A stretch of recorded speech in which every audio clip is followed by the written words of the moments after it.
Y estamos en estudio con nuestro siguiente invitado, es el senador de Demócratas, Matías Walker. Senador, buenas noches, gracias por estar aquí. Buenas noches, Matías, muchas gracias por la invitación. Estaba leyendo ahí un hilo de Twitter con una noticia legislativa que a veces, entre medio de los escándalos o de las urgencias, pasan estas leyes, pero que se estaba tramitando hace ¿cuánto tiempo? 4 años. 4 años. Dice que hay un proyecto que ya se despachó, que establece penas efectivas, privativas de libertad para delitos económicos como la colusión, especialmente cuando se afectan abusivamente a un grupo vulnerable, comiso de ganancias ilegítimas, resultados de multa al patrimonio, en fin. ¿De qué se trata esta ley? ¿Que queda lista para ser ley? No, pasa a tercer trámite porque tuvo cambios en el Senado, cambios para mejor, yo diría. Es la reforma más importante en la historia del Código Penal. Así lo dijo además el ministro de Justicia, Luis Cordero Vega, que fue un gran apoyo además a este proyecto, porque sistematiza todos los delitos económicos, los que se denomina como delitos de cuello y corbata, además de todos los delitos ambientales.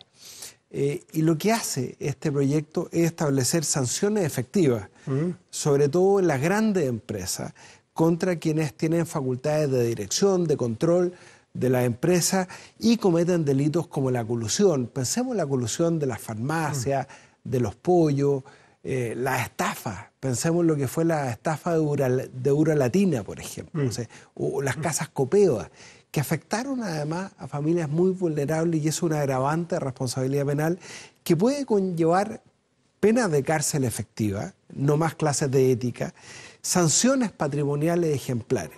Por ejemplo, el comiso de ganancias ilegítimas. Es decir, nadie puede enriquecerse a partir de un hecho ilícito. 10 multas en relación al patrimonio de quien comete delitos. Y esto además está muy relacionado con la ley de crimen organizado, que por fin se va a poder promulgar. ¿O se parece? Tiene vasos comunicantes. ¿Se podría aplicar algo de esto a un narcotraficante que incrementó su patrimonio de manera ilegal? Efectivamente. Con el proyecto de crimen organizado, que se va a poder promulgar, porque el Tribunal Constitucional rechazó un requerimiento de diputados de Chile Vamos que atacaba un aspecto específico, que era el uso de la cannabis medicinal, se va a poder aplicar una institución que también está en el proyecto de delitos económicos, que es el comiso de ganancias ilegítimas. Y esto se va a poder aplicar también al narcotráfico. O sea, se le va a pegar al narcotráfico donde más le duele, se le va a quitar los bienes al narcotráfico. Se habla mucho de la demolición de las casas narco. Acá no solamente se va a poder demoler las casas narco, Matías, sino que se va a poder quitarle las casas. Eso se llama el comiso y enajenación temprana. Y además el producto de la venta de esos bienes decomisados al narcotráfico van a ir en apoyo de las policías, por ejemplo, del OS7. Interesante. A tercer trámite todavía no es ley. Esto es anterior todavía. Este ingreso que quieren hacer senadores a un proyecto de reforma constitucional que operativiza la presencia de Fuerzas Armadas en barrios y sectores críticos para enfrentar amenazas de narcotráfico y crimen organizado. Esa duda siempre está. Yo recuerdo conversaciones con un ex ministro de Defensa hace mucho tiempo que decía, nos suelen pedir que por qué no sacamos a los militares a la calle. No en este contexto, hace 5, 10, 8 años. Y dice, se nota que quien dice eso no conoce las Fuerzas Armadas, no están preparadas para el orden público. ¿De qué se trata entonces un proyecto como este? Sí, este es un proyecto muy específico que ha liderado la senadora Paulina Núñez, que es transversal. Le agradezco por haberme invitado a suscribirlo y lo suscribí con mucha convicción.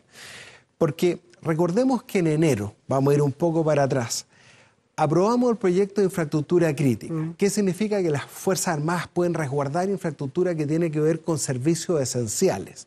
Y en el marco de ese proyecto, la ministra Tobá promovió una indicación que ha sido muy efectiva, que restablece la presencia de las Fuerzas Armadas en las fronteras para efectos del control migratorio, que ha sido bastante efectiva, porque ha disminuido el número de ingresos ilegales clandestinos al país. Y ese proyecto permite que el presidente de la República, mediante decretos con fuerza de ley, pueda establecer la presencia de las Fuerzas Armadas en áreas fronterizas.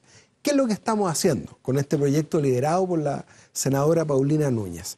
Es que se pueda establecer por parte del presidente de la República también la presencia de las Fuerzas Armadas para enfrentar la amenaza del narcotráfico y el crimen organizado en zonas determinadas, en zonas críticas. ¿Y por tiempos determinados también? Y por tiempo determinado. Por ejemplo, El gobernador de la región metropolitana, Claudio Rego, alcaldes de la región metropolitana han dicho por qué no se decreta estado de emergencia en toda la región metropolitana.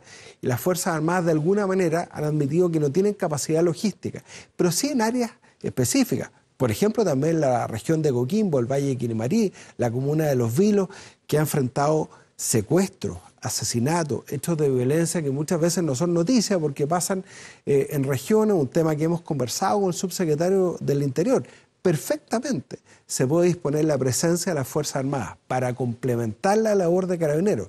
Fuerzas Armadas que tienen capacidad logística, de transporte, todo esto en base a información de inteligencia muy importante, que la Cámara de Diputados saque de una vez por todas además la ley de inteligencia, dicho sea de paso, parte de los 31 proyectos en materia de seguridad que se han concordado con el Ejecutivo. Pero una cosa es tener capacidad logística y otra cosa es tener la preparación para hacer cuidados en las calles, para hacer resguardos de orden público. ¿Habría que cambiar entonces la forma de preparar a los militares? Es verdad, pero la misma aprehensión la discutimos en enero, ¿tú te acuerdas, Matías?, cuando aprobamos el restablecer la presencia de las Fuerzas Armadas en la frontera, con 3 facultades muy específicas: control de identidad, registro de vehículos, de vestimenta y también la posibilidad de detener para poner a disposición a migrantes irregulares de la Policía Migratoria, en este caso la Policía de Investigación. Incluso aprobamos una reforma constitucional para ampliar el plazo de detención a 5 días, a propósito además de la teoría del fiscal nacional, ¿no? El criterio Valencia, no, claro, que permite pedir la prisión preventiva respecto de extranjeros y también nacionales indocumentados por el peligro de fuga. Entonces esto viene a complementar ese esfuerzo y es consistente con esta reforma de infraestructura crítica, con el restablecer la presencia de los militares en la frontera. Reitero, se ha demostrado que se han reducido los ingresos irregulares, la migración irregular, así como en la macrozona sur hoy día pasó desapercibido porque renovamos nuevamente el estado de emergencia en la macrozona sur. Bueno, también se han reducido los hechos de violencia, a pesar de lo que pasó ayer, horas, que fue hechos muy violentos, concordados, así lo reconoció la ministra del Interior, pero ha resultado efectiva la presencia de las Fuerzas Armadas. ¿Qué es lo que pasa, Matías? Y con esto cierro la reflexión. Cuando tenemos suspensión de clase por culpa de los funerales narcos, lo que pasó ayer en el Estadio Monumental, o sea, una cosa increíble, sacaron un cadáver del servicio médico legal, le hicieron un narcofuneral dentro de un estadio, no alcanzó a llegar Carabineros. Bueno, eso habla de una ausencia del Estado, de narcos que están ocupando territorios que tiene que ocupar del Estado. Entonces, a problemas excepcionales, soluciones excepcionales, ahí se requiere la presencia de la fuerza. Una cosa es la excepcionalidad y otra cosa es la permanencia de una medida. Y hace poco escuchamos, no sé qué ha pasado, al presidente de la Cámara de Diputados y del Senado hablando de este fast track, de estos 31 proyectos. ¿Ha bajado un poco la temperatura de eso o se sigue trabajando, al menos públicamente, o se sigue trabajando igual y avanza? Por supuesto, de hecho el proyecto de delitos económicos es parte de la agenda de seguridad, porque la gente dice, bueno, no solamente penas efectivas para los delitos comunes, sino también para la colusión, para la estafa, etc. Aprobamos el proyecto de ley de sicariato, de secuestro expreso. Pero será antes del anuncio de estos 31 Por supuesto, pero algunos se han aprobado en tercer trámite, en comisión mixta. Se aprobó el proyecto de la diputada Giovanna Pérez, que establece un control de identidad para efectos de fiscalizar el cumplimiento de la ley de migraciones. Eso es fundamental. A pesar de una minuta en contra del gobierno, se aprobó y se despachó a ley. Entonces, es parte de una agenda de 31 proyectos que tienen que ser priorizados con sentido de urgencia. Algunos de estos vienen años discutiéndose. Bueno, bienvenido que hay un acuerdo entre los 3 poderes del Estado, porque esto también de alguna manera ha sido conversado con el Poder Judicial, darle al tema de seguridad la urgencia que la gente nos está pidiendo en la calle, en sus casas.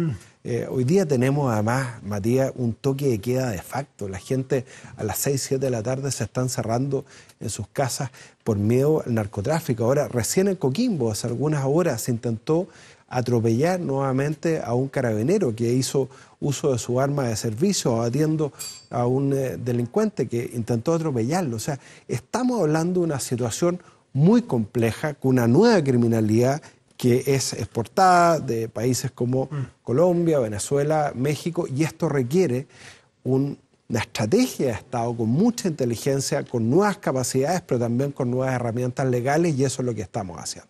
Matías Walker, senador de Demócratas, muchas gracias por estar aquí. Muchas gracias, Matías. Que esté muy bien. Hacemos una pausa y ya volvemos, espérenos.